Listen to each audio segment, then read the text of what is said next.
Gaya hidup yang buruk tidak terjadi secara serta-merta, tetapi diciptakan sendiri oleh kita secara berangsur-angsur.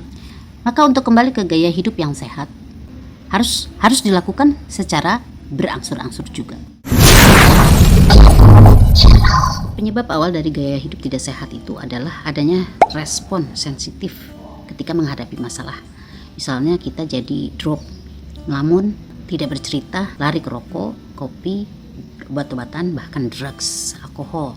Ditambah dengan pergaulan yang buruk yang mendukung hal tersebut, membuat kita akhirnya berkenalan dengan kebiasaan-kebiasaan yang baru.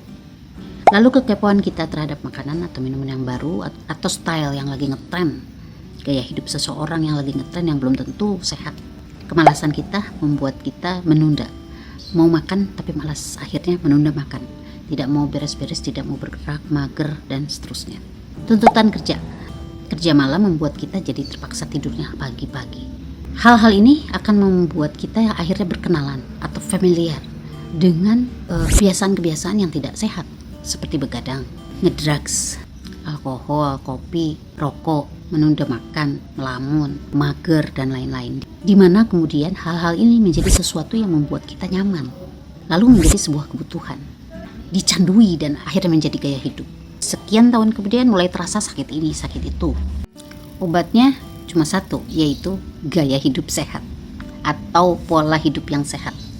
Apakah bisa? Bisa, tapi tidak mudah. Butuh tekad besar, kesabaran, dan konsistensi untuk bisa mendobrak semua kenyamanan semu itu. Mulai dari saat ini, sedikit aja dulu tapi terus. Kurangi kebiasaan yang buruk sedikit-sedikit tapi terus. Begitu kita lalai, terjatuh, segera kembali dan teruskan perjuangan kita. Kenyamanan semu itu adalah sebuah pola. Jadi harus kita acak-acak. Buat rutinitas baru yang berbeda-beda sehingga tidak akan bikin pola lagi. Buat hambatan-hambatan yang akan bikin kita susah untuk mencapai kenyamanan itu. Olahraga, lakukan latihan pernapasan, meditasi, ibadah, doa, zikir.